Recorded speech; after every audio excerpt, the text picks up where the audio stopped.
Hello, कैसे हैं आप सब।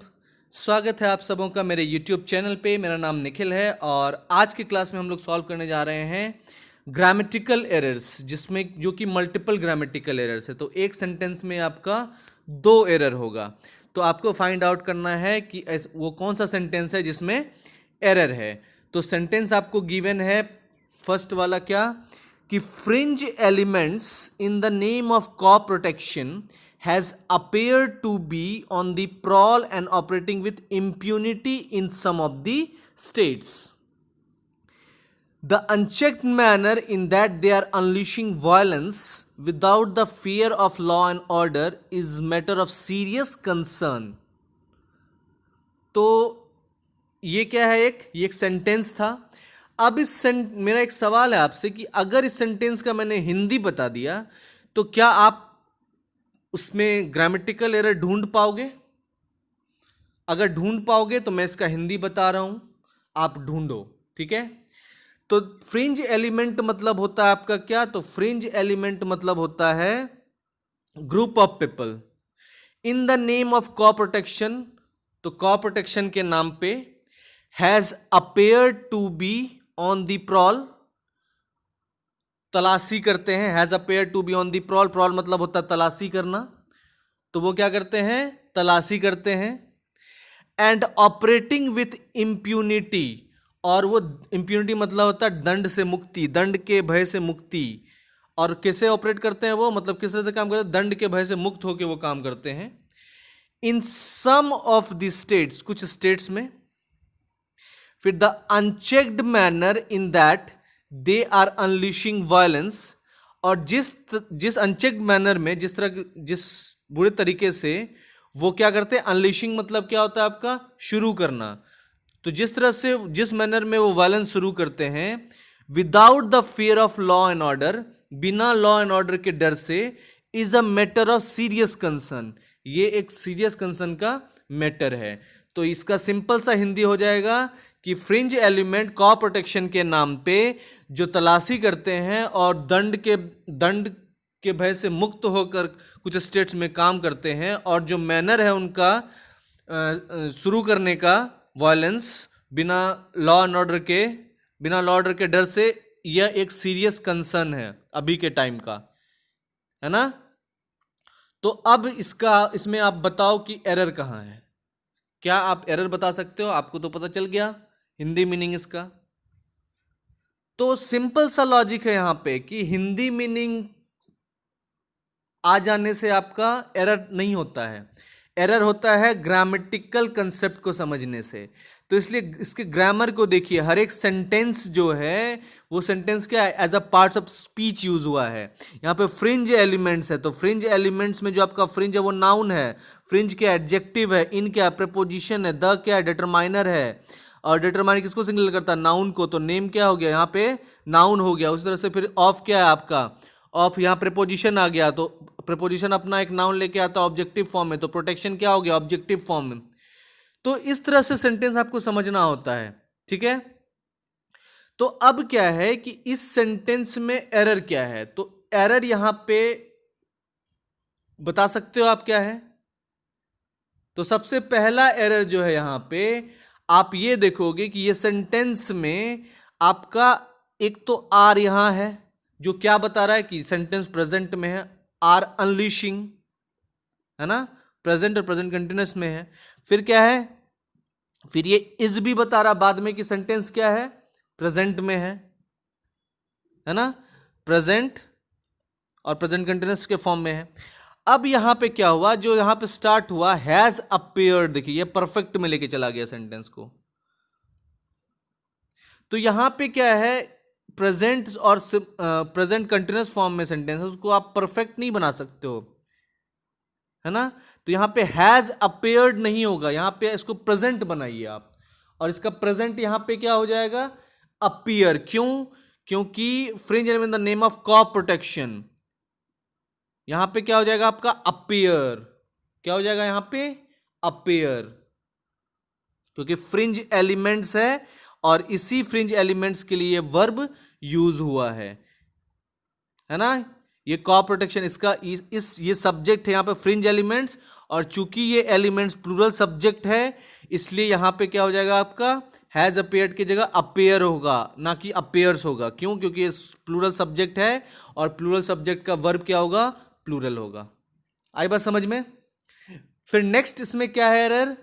तो नेक्स्ट एरर है कि the unchecked manner in that की जगह यहां विच होगा, क्योंकि यहां विच होता है कि the unchecked manner in which they are unleashing, जिस तरह से जिस अनचेक्ड मैनर में, है ना, क्वेश्चन यहां राइज करें तो in which they are unleashing the violence. तो पहला एरर क्या हो गया कि यहां पे हैज अपेयर्ड की जगह आपका क्या हो जाएगा? अपेयर हो जाएगा, और इस दैट की जगह क्या हो जाएगा? आपका विच हो जाएगा। तो ये सेंटेंस फाइनली क्या होगा? तो ये सेंटेंस हो जाएगा आपका क्या कि fringe elements in the name of crop protection has appeared to be on the prowl and operating with impunity in some of the states. Protection appear to be on the prowl and operating with impunity in some of the states, the unchecked manner in which they are unleashing violence without the fear of law and order is a matter of serious concern. तो पहला error था क्या? पहला error आपका ए part में था और तीसरा एरर आपका सी पार्ट में था, इसलिए इसका आंसर क्या हो गया? सेकेंड ऑप्शन ए और सी। आई बात समझ में? इसको कहते हैं मल्टीपल ग्रामेटिकल एरर। फिर नेक्स्ट क्वेश्चन सॉल्व करते हैं। नेक्स्ट क्वेश्चन क्या गिवन है, तो इसलिए इसका आंसर ये हो गया और इसका एक्सप्लेनेशन ये हो गया। आप इसको पॉज करके देख सकते हो इस तरह से, ठीक है। Replace has appeared with appear और रिप्लेस दैट विथ विच। आई बात समझ में? नेक्स्ट क्वेश्चन सॉल्व करते हैं। नेक्स्ट क्वेश्चन है आपका कि the national nutrition mission was suppose to be game changer in terms of malnutrition in India. Unfortunately, it acts like a governing body which measures malnutrition rather than it worked in a holistic way. तो अब क्या है कि इस sentence का, चूंकि बहुत लोगों को लगता है कि वो हिंदी से निकाल सकते हैं एरर, तो मैं इसका हिंदी बता दे रहा हूं कि जो नेशनल न्यूट्रिशन मिशन है इसको क्या सपोज किया गया था? तो गेम चेंजर सपोज किया गया था। कहां? तो इंडिया में माल न्यूट्रिशन के खिलाफ लड़ने में गेम चेंजर इसको समझा गया था कि इसको नेशनल न्यूट्रिशन मिशन जो चालू हुआ था। लेकिन unfortunately it acts like a governing body. अब ये क्या अनफॉर्चुनेटली या किस तरह से एक्ट करने लगा? तो गवर्निंग बॉडी की तरह, विच मेजर्स माल न्यूट्रिशन, जो सिर्फ माल न्यूट्रिशन मेजर्स कर रहा है, उसको ठीक नहीं कर रहा है, सिर्फ मेजर कर रहा है। Rather than it worked in holistic way, इसको एक ठीक करने के तरीके से काम करना चाहिए था, लेकिन ये क्या है? सिर्फ मेजर कराएगा, इतना माल न्यूट्रिशन है, इतना माल न्यूट्रिशन नहीं है। तो ये हो गया आपका हिंदी। तो क्या आप इसमें एरर बता सकते हो? हिंदी तो मैंने बता दिया, तो इसमें क्या होगा एरर? बताइए आप। तो इसमें एरर जो हो जाएगा वो आपका क्या होगा कि यहां पे देखो, जो आपका फर्स्ट जो यहां पे देखिए इट एक्ट है, क्या यहां पे इट एक्ट है। इट क्या होता है? सिंगुलर सब्जेक्ट होता है, और सिंगुलर सब्जेक्ट के साथ सिंगुलर वर्ब लगाओगे, इसलिए एक्ट के जगह क्या हो जाएगा? एक्ट्स हो जाएगा। आई बात समझ में? इसलिए इट एक्ट्स हो जाएगा, it acts like a governing body. So it acts like a governing body which measures mall nutrition rather than it worked in a holistic way. तो देखिए, rather than working in a holistic way, it worked नहीं होगा, it हटा दीजिए और worked हटा दीजिए। यहां पे क्या होता है? यहां पे होगा रेदर देन वर्किंग, तो working in a holistic way. तो यहां पे वर्कड के जगह, इट वर्कड के जगह क्या हो जाएगा? वर्किंग हो जाएगा। तो ये सेंटेंस क्या हो जाएगा? The National Nutrition Mission was supposed to be a game changer in terms of nutrition in India. Unfortunately, it acts like a governing body which measures malnutrition rather than working. यहां पे क्या होगा? It worked की जगह working in a holistic way. आई बात समझ में? तो पहला एरर था आपका किस सेंटेंस, किस पार्ट में? तो वो था आपका सी पार्ट में, और दूसरा एरर कहां था? डी पार्ट में, इसलिए इसका आंसर क्या हो गया? C D. आई बात समझ में? फिर नेक्स्ट क्वेश्चन सॉल्व करते हैं। तो इसलिए इसका आंसर क्या हो गया? सी डी, और रिप्लेस एक्ट विथ एक्ट्स, और इट वर्कड विथ वर्किंग। आई बात समझ में? नेक्स्ट क्वेश्चन सॉल्व करते हैं। नेक्स्ट क्वेश्चन है, neither of them were able to accomplish their target before deadline. However, they were able to compensate by assist their subordinates complete theirs who were quite new to the job with minimal or no experience. आई बात समझ में? अब इसका हिंदी बता दे रहा हूं मैं, क्योंकि हिंदी बहुत लोगों को लगता है कि हिंदी जानने से आप एरर निकाल लोगे। तो neither of them were able to accomplish their target, कोई भी जो है अपना टारगेट को accomplish नहीं कर पा रहा था बिफोर डेडलाइन, डेडलाइन के पहले। However, they were able to compensate by assist their subordinates. लेकिन वो कैसे कंपनसेट कर रहा था अपने काम का? तो असिस्ट कर रहा था किसको? सबऑर्डिनेट्स को, उसके टास्क को कंप्लीट करने में। Who were quite new to the job, जो कि जॉब में नए थे, विथ मिनिमल और नो एक्सपीरियंस, जिसको बहुत कम और ना के बराबर एक्सपीरियंस था। तो यहां पे क्या है इसका हिंदी, कि कोई भी जो है डेडलाइन के पहले टास्क को अकम्प्लिश करने में सक्षम नहीं था, तो वो क्या कर रहा था? हाउएवर वो क्या कर रहा था? कंपनसेट कर रहा था इस चीज को अपने सबऑर्डिनेट्स को क्या करके? असिस्ट करके, जो कि जॉब में नए थे और जिनको एक्सपीरियंस नहीं था। तो इसकी ये हिंदी हो गई। तो आप इसमें अब एरर बताओ। तो इसमें एरर क्या होगा? इसमें एरर होगा आपका क्या? Neither of them. तो यहां पे देखिए, नीदर ऑफ देम क्या है यहां पे? Neither of them. Neither of them के साथ हमेशा क्या लगता है? सिंगुलर वर्ब लगता है। Neither of them, either of them. तो either of them was, neither of them was, तो वर की जगह क्या हो जाएगा यहां पे? तो सबसे पहले वर की जगह हो जाएगा आपका वॉज। आई बात समझ में? वर की जगह क्या हो जाएगा? वॉज। तो neither of them was able to complete their target before deadline, however they were able to compensate by assist their subordinates. अब यहां देखिए, बाय असिस्ट नहीं होगा, असिस्ट की जगह यहां पे क्या होगा? असिस्टिंग होगा। बाय असिस्टिंग देयर सबऑर्डिनेट्स क्या हो जाएगा? असिस्ट की जगह असिस्टिंग हो जाएगा। By assisting their subordinates. तो पहला एरर क्या था आपका? वॉज, जो कि था सेंटेंस ए में, और दूसरा एरर क्या है आपका? सी पार्ट में। इसलिए आंसर क्या हो गया इसका? ए सी। आई बात समझ में? नेक्स्ट क्वेश्चन सॉल्व करते हैं। नेक्स्ट क्वेश्चन क्या है? इसलिए इसका आंसर क्या है आपका? ए सी, और explain replace were with was और assist with assisting. Next question देखते हैं। नेक्स्ट क्वेश्चन कह रहा है कि incidents of stubble burning following the harvest of paddy crop in Punjab and Haryana can not be avoid from imposing fines or giving notice or giving farmers capital subsidy. Instead, the issue required long-term vision and strategic policy interventions. ये इसकी English थी, अब इसकी हिंदी में बता रहा हूं। Stubble burning following the harvest of paddy crops. तो पैडी क्रॉप्स के बर्निंग से रिलेटेड है। कहां? तो पंजाब हरियाणा में जो पैडी क्रॉप्स का बर्न करता है, जिसके कैन नॉट बी अवॉइड। अब इसको, इससे बचा नहीं जा सकता है, किससे? फाइन लगा के। क्यों? क्योंकि एक किसान का वो मजबूरी होता है, अगर वो पैडी के पौधों को नहीं जलाएगा तो फिर रखेगा कहाँ? वो क्या करेगा? उसका जगह नहीं उनके पास।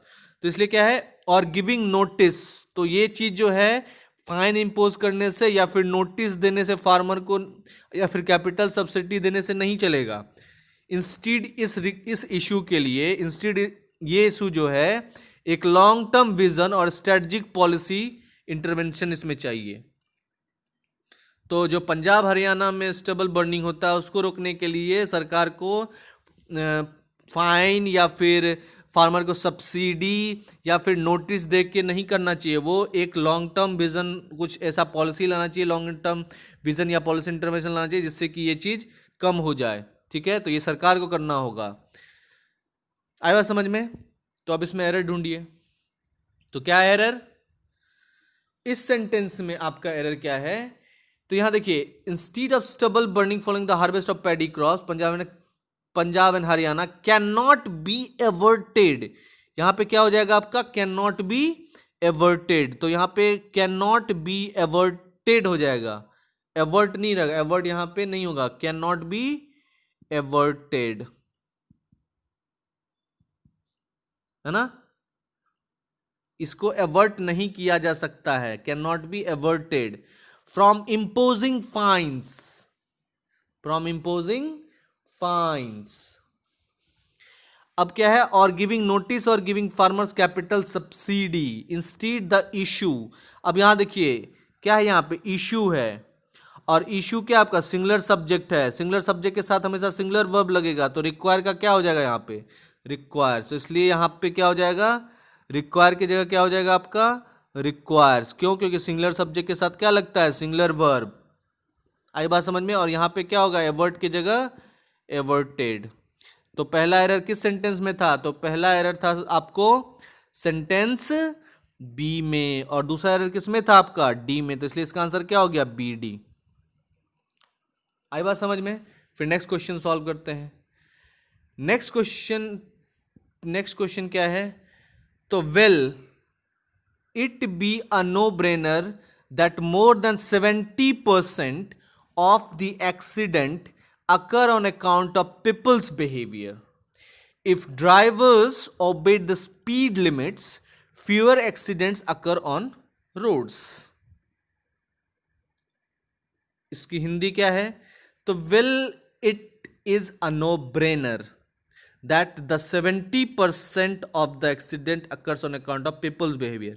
मतलब ये जो है कोई तथ्य नहीं है कि, मतलब ये तथ्य मतलब कोई आश्चर्यचकित तथ्य नहीं है कि 70% जो एक्सीडेंट होता है रोड पे वो लोगों के बिहेवियर के कारण होता है।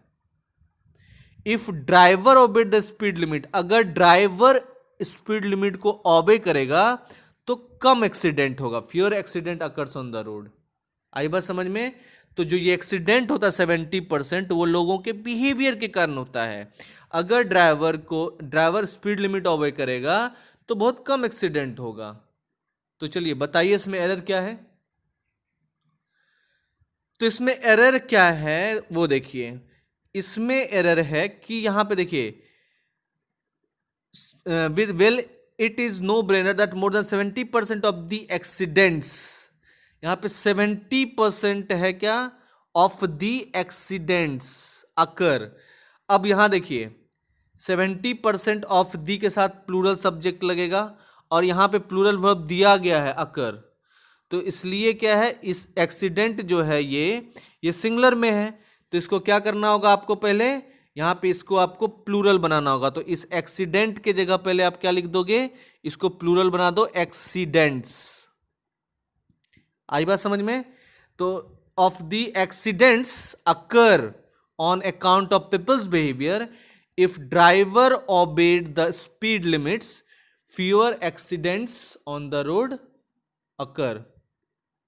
तो यहां पे देखिए fewer accident occur on the road नहीं होगा, would occur होगा। क्या होगा यहां पे?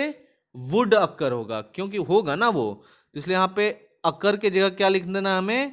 तो यहां पे would occur लिख देना है, would occur। तो fewer accident would occur on the roads, अगर, क्योंकि इफ कंडीशन लगा, जब इफ क्लॉज लगाओ तो यहां पे क्या? वुड लगा देंगे। तो if driver obeyed the speed limits, fewer accident would occur on the road. तो इसलिए यहां पे क्या हो जाएगा? तो पहला एरर हो जाएगा एक्सीडेंट्स, जो कि है पार्ट बी में, और दूसरा एरर हो जाएगा अकर की जगह वुड अकर, जो कि है पार्ट डी में। इसलिए इसका आंसर क्या हो जाएगा? B D. आई बात समझ में? फिर नेक्स्ट क्वेश्चन सॉल्व करते हैं। तो इसका ये हो गया आंसर बी डी, एक्सीडेंट की जगह एक्सीडेंट्स, अकर की जगह वुड अकर। नेक्स्ट देखिए, नेक्स्ट क्या है आपका? नेक्स्ट है our country does not lack in scientist of quality and also it is wrong to assume that our country does not provide enough opportunities for research purposes. A lot of new avenues has opened in various fields of science. तो इसका Hindi as usual, तो हिंदी इसका क्या है कि हमारे देश के पास साइंटिस्ट का कमी नहीं है, क्वालिटी साइंटिस्ट का कमी नहीं है, और ये भी आपको मानना होगा कि हमारे देश में इनफ अपॉर्चुनिटी नहीं है रिसर्च पर्पस के लिए, इसलिए अ lot of avenues has opened in various field of science, इसलिए बहुत सारा एवेन्यूज जो है वो खुला हुआ है साइंस के फील्ड में। तो अब इसमें क्या है, एरर बताइए। तो यहां पे देखिए पहला एरर क्या है, our country does not lack in scientist of quality, यहां पे इन सुपरफ्लुअस है, जबरदस्ती का डाल दिया गया है। Our country does not like scientist of quality, है ना, तो यहां पे इन को आप क्या करोगे, हटा दोगे, ठीक है, तो इन यहां से हट जाएगा।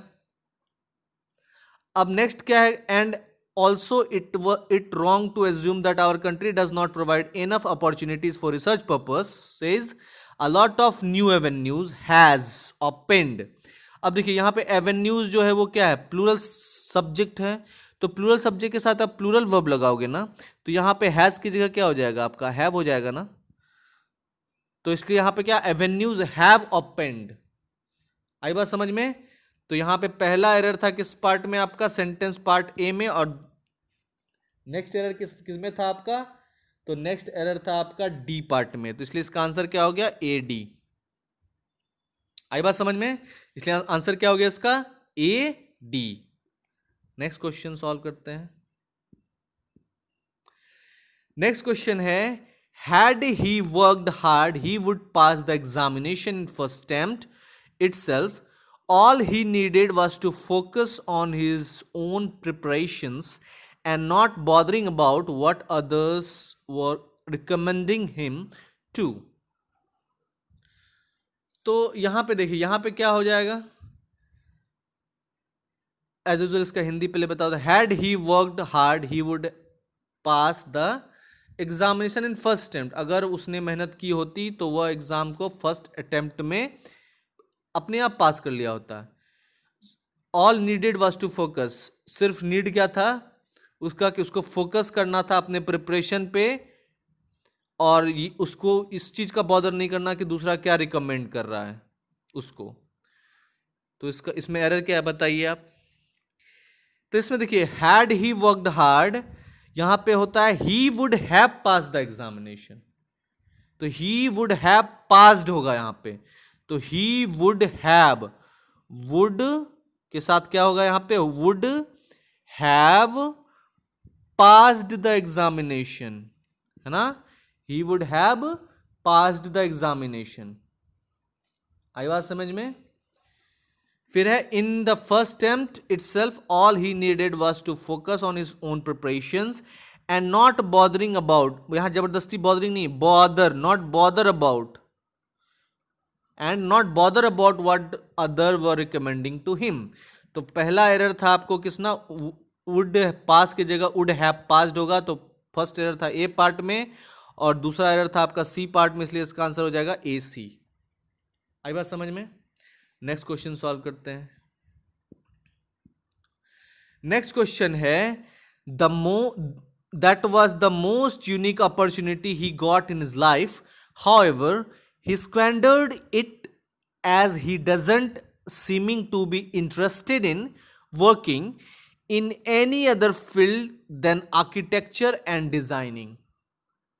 अब इसकी हिंदी क्या है, so that was the most unique opportunity he got in his life, वो उसका सबसे बड़ा अपॉर्चुनिटी था उसके लाइफ में, उसके लाइफ में जो उसको मिला। however he squandered, वो squander मतलब भटकना, he squandered it as he doesn't seeming to be interested, और वो उसको इस तरह से छोड़ दिया, त्याग दिया, स्क्वेंडर्ड, भटक गया उससे, seeming to be interested in working, और वो इस तरह से छोड़ दिया उसको कि वो इंटरेस्टेड नहीं था उसमें, ठीक है, वर्किंग में, in any other field than architecture and designing, architecture और डिजाइनिंग के अलावा वो किसी फील्ड में इंटरेस्टेड नहीं था। तो उसको कोई एक यूनिक अपॉर्चुनिटी मिला था लाइफ में, है ना, उसने क्या किया, उसको त्याग दिया और वो उसमें इंटरेस्टेड नहीं लग रहा था, और एक्सेप्ट क्या, in another field other than this, architecture and designing में। तो इसमें क्या है एरर, अब बताइए। तो सबसे पहले देखिए, यूनिक जो है खुद में एक सेंटेंस जो है जो बता रहा है यूनिक चीज है, इसमें मोस्ट लगा के इसको सुपरफ्लुअस बना दिया गया है। तो सबसे पहले यहां से मोस्ट आप हटा दोगे, ठीक है। उसके बाद क्या है यहां पे, he squandered it, he doesn't seeming to be interested नहीं होगा, ही सीम, ही डजंट सीम। अब यहां पे सीम्स क्यों नहीं हुआ, तो यहां पे डजंट, ही के लिए सब्जेक्ट वर्ब ये है डजंट, तो यहां पे क्या आ जाएगा, he doesn't seem to be interested. आई बात समझ में। तो इसलिए जो फर्स्ट एरर था वो किस पार्ट में था, मोस्ट यहां से हट जाएगा तो ए पार्ट में था, और ये एरर सीम किस में था, आपका सी पार्ट में एरर था, इसलिए इसका आंसर क्या हो गया, ए सी। तो इसलिए आंसर क्या हो गया, ए सी। आई बात समझ में। तो ये था आपका ग्रामेटिकल एरर। ग्रामेटिकल एरर में आपको क्या करना होता है, बेसिक ग्रामेटिकल स्ट्रक्चर को समझिए, और सेंटेंस में देखिए कि कौन सा पार्ट्स ऑफ स्पीच जो है वर्ड है यूज, ठीक है। और इसके ग्रामर को समझने के लिए आप मेरे क्लासेस में आ सकते हो, इसका डिटेल में बताऊंगा किस तरह से सेंटेंस को समझना होता है, क्योंकि जो सेंटेंस होता है वो आपका noun, pronoun, adjective, verb, adverb, preposition, conjunction, interjection, इससे बना होता है। और इस चीज़ को आपको क्या करना होता है, समझना होता है सेंटेंस में, और उसके हिसाब से फिर कुछ रूल्स को ध्यान में रखने होते हैं। तो पहले बेसिक स्ट्रक्चर समझिए सेंटेंस का, फिर उसके रिलेटेड जितने भी रूल्स हैं, नाउन के अलग, प्रोनाउन के अलग, उसको याद कर लीजिए, ठीक है। तो ये सब मैं डिटेल से बताऊंगा ऑनलाइन क्लासेस में, और आप ऑफलाइन क्लासेस में भी आ सकते हैं। तो thank you so much. If you have liked my videos, then please do like and subscribe my channel, and all the very best for your exam.